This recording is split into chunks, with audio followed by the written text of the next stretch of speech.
Welcome back to Chemical Safety at Work, the podcast. Gary Kent joins us remotely from Queensland this week. Gary is an accredited hazardous areas and high voltage auditor. He's a member of the Australasian Institute of Dangerous Goods Consultants, and he's also a specialised services manager at Tolk Group. Welcome, Gary. Thanks for having me. So can you tell us, start off by telling us a little bit about your experience in the industry and what your job entails? Ooh, rightio. We'll try and keep it brief. Yeah, so I've been involved with hazardous areas, high voltage, latterly dangerous goods the last few years for 20, 30 years, oil and gas, coal mining, etc. It was previously TechServe, now Tolk, just been taken over. We're still in Mackay, but we cover the whole of Queensland, and also I venture into New South Wales, occasionally Tassie and occasionally Northern Territory, depending on where there's a regulatory requirement and people are asking for assistance with compliance with, or general consulting actually, all things hazardous area, high voltage and dangerous goods. Typically, our expertise is with coal mines, but that also extends to gas plants and ports, bioethanol, sugar, anywhere where there's a risk of explosion due to hazardous atmospheres or hazardous combustible dusts. And also then that leads into the dangerous goods side of things. Hazardous areas and dangerous goods dovetail quite nicely. And also a lot of our clients require site-wide audits. So the transport of dangerous goods is fairly well regulated and controlled, but once it gets onto site, things become a little more fluid. The training and awareness programs are not ideal for a lot of site personnel with warehousing, storage areas. And then the further you get away from those storage areas, the more it gets quite exciting, and it's a little bit like the Wild West at times because people just don't know. Yep. So your flammable liquids, your combustible liquids, your batteries, your gas bottles, the temptation for sites to have squirrel stores where, they might be many kilometres away from the main store, or they may have issues with how easy it is to book stuff in and out at odd times and over weekends. So if you're not careful, sites can lose control of it because other areas of the plant that perhaps aren't as dangerous goods aware, they start doing their own thing, and that's when you start to lose control, and the risk for each site and for organisations that have multiple sites, the risk starts to multiply, and sooner or later they're going to have an incident. Yeah, sure. How do worksites go about making sure that the staff are educated and aware of the risks? And is that a challenge? It is a challenge. Most sites these days, they will have induction requirements and competency requirements. And people that are working in stores and storage areas where they're handling and taking dangerous goods off transport, putting them into the stores, moving them around the yards, they have a reasonable idea. And they generally, I've found, they want to do the right thing. They want to know.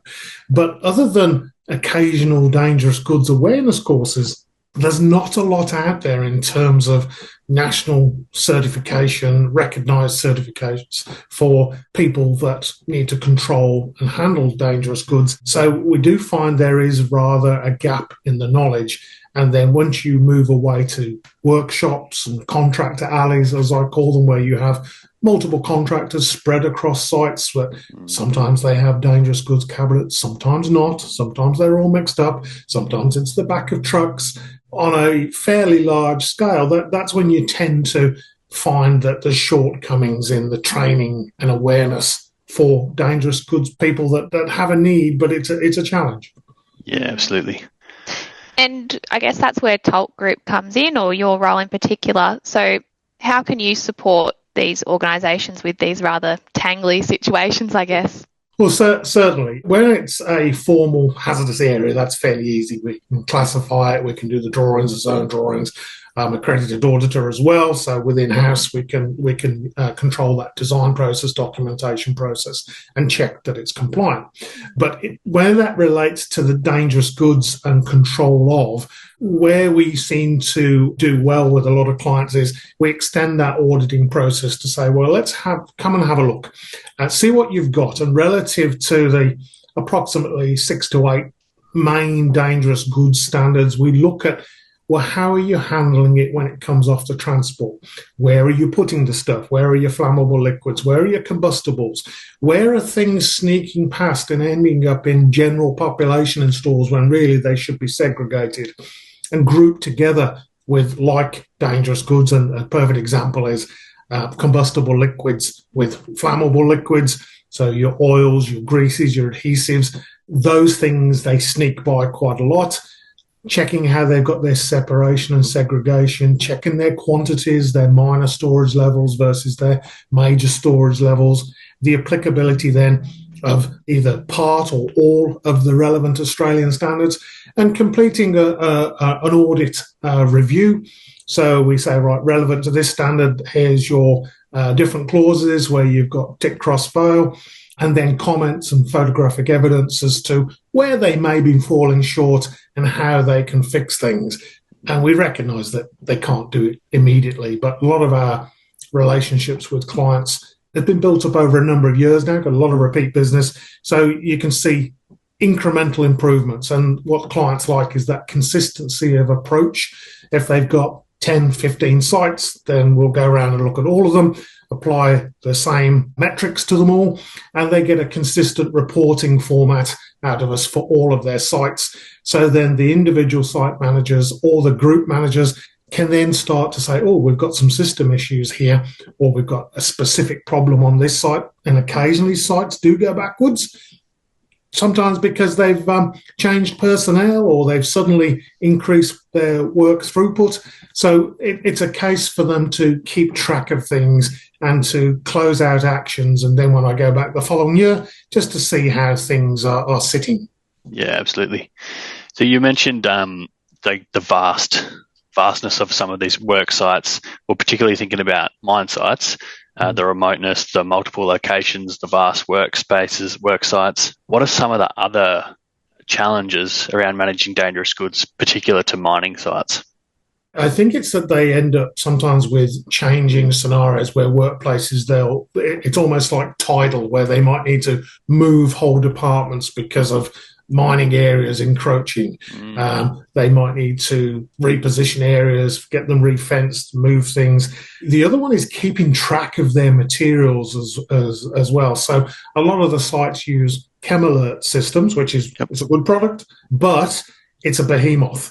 And to get the information you need out of it in a timely manner, especially if someone was in an emergency situation, tends to lend the best engineering or the best practice approach, I should say now, is to, yes, use ChemAlert, but everyone's returning to local recent copy SDSs that are stored at each dangerous goods location. And when those locations move, the SDSs move, so that if you or I had a chemical spill and we were needing first aid, then whoever comes to our assistance, they can readily get that information and don't have to rely on running to find a ChemAlert terminal, finding the right information, which could be in the system 3 or 4 times under different names, printing it out, finding the right info. It's there, right at the source of where the dangerous goods are stored. That is a common trait and trend that we're pushing again now. It's like, yes, the regulations say the information should be readily available, but what does that mean? If someone needs help, they need it ASAP, and it needs to be immediately on hand. Exactly. That's great. And you mentioned combustible liquids earlier. Is that sort of the main substance you notice these sites holding? Is there any other substances that, pose quite a large risk on these sites? Yes, well, combustible liquids it's a very close cousin to flammable liquids, separated by temperature and flash point. Because there's no nice little diamond pictogram for combustible liquids, it's got its own little rectangular sign that's recommended, but people don't always give it the respect that it deserves. It gets pushed to the side. Yeah, well, yes, and that's why you see grease cartridges, lubrication cartridges, adhesives that are combustibles, buried away in general store. When you start to collate them all together, there can be a significant quantity, and they should really be stored with or alongside the flammable liquids, because it's only temperature that separates them. And as the ambient temperature comes up, they very quickly start to reach their flash point. And then guess what? Combustibles, they're required to be treated as flammables when they get within 6 degrees of their flash point. So, and I often say to people, it's not a problem till it's a problem. But when you get a fire, those ambient temperatures are going to rocket really quickly, and something with a flash point over 100 degrees will very quickly reach its unstable state and start giving off vapors. And then you've got additional fire risk and fire load that you could do without. So I always say, pay attention to your combustible liquids. But the problem is they're not always labelled very well. You know, everyone looks and recognises the pictogram with the fire in it, the little flame. But there's an issue sometimes with SDS sheets. It's that they're not immediately apparent if they're defective or not up to standard unless people realise there's a problem and report it through to the regulators. The regulators aren't there policing every SDS before it's released to market. Yeah. And that means you can get goods with markings on it which are a little bit fluid in some instances, where it's a combustible liquid or it's a corrosive, but it might have an exclamation mark on it. And when you read it or look at the SDS, it'll actually say this is a combustible liquid, or this is a toxin, or this is a corrosive. You think that, well, you've not signed it very well. So the combination of just understanding what you may be dealing with, always checking the SDS sheets. If it's in ChemAlert, you've got half a chance that it's been checked. But that's a risk, that things aren't always properly labelled, and sometimes SDSs are a bit deficient. That adds to the general confusion and can explain why things like corrosives, but combustible liquids in particular, they sneak through and they find themselves in general storage population when they should be segregated. You mentioned there the importance of managing temperatures with things like combustibles. What specific recommendations do you make in some of those harsher environments where you've got those high temperatures, you know, deserts, and what other environmental factors can come into play? Yeah, well, some places they're prone to a lot of lightning storms and dust storms. So IP ratings that's ingress protection ratings of your storage cabinets, or having decent shaded areas for your dangerous goods. So there's proprietary bunded dangerous goods containers. And they go up to some significant sizes, like 60,000 litres, coming right the way down to your normal flammable liquids or combustible liquids or corrosives, cabinets with bunded storage, self-closing doors, etc. So always go for proprietary storage devices. Always go for shaded areas. If you've got to store things outside, try and avoid areas exposed to the western sun, because in the afternoon in hot locations, it can bake and you can get surface temperatures, high 50s, 60 degrees. And that starts to create a problem for some of your combustibles with lower flash points that, you know, the designation point is 60, 61 degrees between a flammable and a combustible. But if a combustible, typically like diesel, sits there at 63 and you've got that western sun beating down on it, you can find it starts to become unstable and vapors start to develop within the storage spaces on those hot days in the tropics and northern Australia. So, you know, be mindful of shade, proprietary containers, and ready access. Make sure you've got ready access and your fire protection equipment is on hand, as are your first aid kits and your safety showers and your eye wash stations and your spill kits. That's great. And so how can businesses train staff to properly identify and manage these substances on site? Well, I always say try and seek out hazardous area and dangerous goods awareness training, so you know restrictions for areas, you know what to look out for labelling, you know about the segregation and separation. The problem sites have is other than that initial awareness, where do they go? And that's where I suppose consultants come in, and I make myself available. So I'll go and do the dangerous goods audits for them. I'll give them their reports. I'll give them recommended actions and pragmatic solutions, but then also say, right, it's one thing telling you what the problem is, but I make myself available to say, right, let's have a meeting on site. Make sure you understand the nature of the problem, and then hold their hand, if you like, to actually guide them through it, to say, because sometimes it's a bit like one of those kids' puzzles where you're moving the plastic squares around, trying to find get space and get that puzzle. To move one thing, you've got to do 15 others. Yeah. And when you apply that, or for example, on the combustible liquids where they're scattered around the stores, it could be days of work because you can't just create space and you want to put things in the right place and have them separated. But to do that, you've got to reorganize half your stores. And how are you going to find time for that when it's fully operational? Sometimes they're running 24/7. So consultants being available to help guide them through. It isn't just a matter of do the report or do the design and then say, we'll see you later. You've got to be prepared to say, right, do you need a hand to get this fixed and implemented? Exactly. It's that key ongoing support and commitment, isn't it? Other than storing combustibles in general stores and things like that, are there any other mistakes that you see commonly on some of these work sites? Yes, gas bottles. Understanding the relationship between minor storage, major storage. This applies to any dangerous goods, but particularly gas bottles.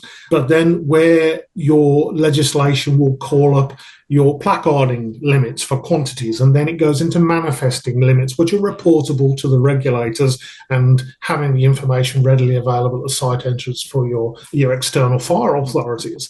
That causes a lot of confusion. And there's the perennial issue of confusing empties and full bottles, because when you're doing tally counts of the different gas types, you're obliged to count the empties as full because they're never properly empty. They're always pressurized. So having proper storage, ideally with all-weather access, concrete floors, area lighting, but outside of the immediate vicinity of the gas bottles, proper signage, separation of empty and full, making sure you keep the oxygen away from your flammables, your LPGs and your acetylenes.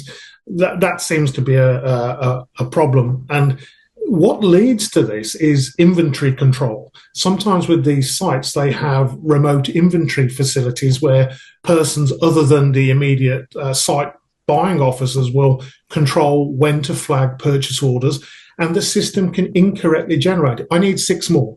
6 more what? 6 more bottles or 6 more racks of 6 bottles?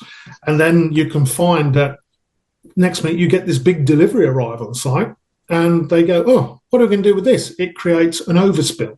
It means they've got to find somewhere to put it that isn't designated for the purpose. And that just accentuates the control of gas bottle problems. So that's an issue that we come across time and time again. That's really interesting you mentioned about those deliveries. I guess is transient storage something that comes up a bit in mine sites? Yes, it can be. Normally where they have a central warehousing facility or purchasing facility that will bring the goods into there before they dispatch them out on a milk run to the different sites. But a lot of sites are recognizing the problems with transient stores because then you're introducing another facility that has to have greater hazardous area or dangerous goods, particularly awareness and training of staff, whereas they're starting to say, well, why don't we just get those things dispatched directly to the site?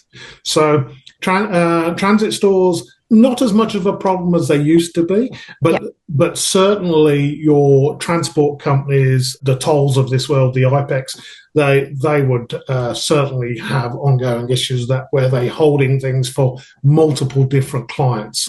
A lot of the times we get involved with clients that have groups of sites, so they tend to take a higher level view. And when I've said to them, why are you holding product XYZ, like liquid nitrogen, for example, which is inherently leaky, 160 litre flasks, inherently leaky. When they come to use it, half the time it's empty, and they're storing 2 or 3 of them on each side. Why? And then have a look at alternative hotshot arrangements. These things get brought up and discussed, and then they change their group philosophy as to how they may hold and transport certain goods. Do you consult with many work sites out at sea? No, not so much in this life. I used to do, when I was more into oil and gas, and used to travel around the world on visiting various oil rigs and things. And that's an added dimension as well, is that how much stock do you hold of dangerous goods, because of you may not always get reliable resupply options if it's stormy weather, for example. Yep. Can you get a boat out, or have you got to fly stuff in? And if you're flying stuff in, it's not the best option for dangerous goods. Yeah, they must pose some very unique challenges as well, but I think you've just answered one of those challenges. Gary, can you tell us a little bit about what's kept you passionate about being in this area for so many years? Oh, having the curly problems, if you like, because I live and breathe this stuff, and you've met me and now you've heard me. I'm not short of a thing to say, and it's just a matter of, well, what point do people glaze over? You have to be careful of that, but it's making sure that you can provide a valuable contribution that actually improves a site's compliance, improves the workers' knowledge, improves the scenario. No one likes to be involved in a problem. And again, coming back to my favourite saying, it's not a problem till it's a problem. We all need to go home safely. We all need to believe that we've done a good job and we can lie straight in our beds at night. And that means consistency of approach, keeping up with the latest standards and advice, and actually getting the information out there, being helpful to people. I don't think it does anyone any good to hold on to the information and knowledge Absolutely. as a source of power. It's about getting the information out there and helping people. That's amazing. That's really good. And I guess looking forward, how do you see storage standards and practices evolving in areas like mining to enhance safety and compliance? Well, it's interesting because mining are inherently dangerous and dirty occupations. They involve hazardous areas, dangerous goods, and high voltage. And they also try and take advantage of alternative energy, cost reductions, etc. So there's a lot of mine sites do a lot of green work with water treatments and solar or wind power, etc. Hydrogen is coming along very quickly, and I don't think it'll be too long before. In fact, there was an email come through this morning about the upskilling courses for engineers and consultants about how hydrogen is going to fit in with the mix, and how are we going to change our thinking, not only in hazardous areas, but dangerous goods, the way it's used and transported and generated, and the types of facilities where you actually get the fuels and the dangerous goods from. Whether it's heavy goods vehicle refueling, whether it's charging stations and the different colours of hydrogen, where it's manufactured and how it fits in with the whole process. So I think there is big changes afoot, especially in the hydrogen space and alternative energy space. And dare I say, if nuclear, which is a hot topic at the moment, if that comes to the fore in future years, there's another complexity to our energy and dangerous goods mix. Yeah, the landscape could look very different. Oh, I think so. And the way we generate and move fuels around, I think is going to have a lot of change. How much has the industry changed over the course of your career to date in terms of regulation, attitudes towards safety, and different ways people are managing dangerous goods? A lot. These days, people expect workplaces to have standard operating procedures, risk assessments, PPE, safety officers, and they expect to be given good advice and good training, which is good because everyone wants to go home safe. From years ago, what was commonplace tomfoolery and messing around, and as an apprentice you used to get picked on a bit, that just doesn't wash anymore.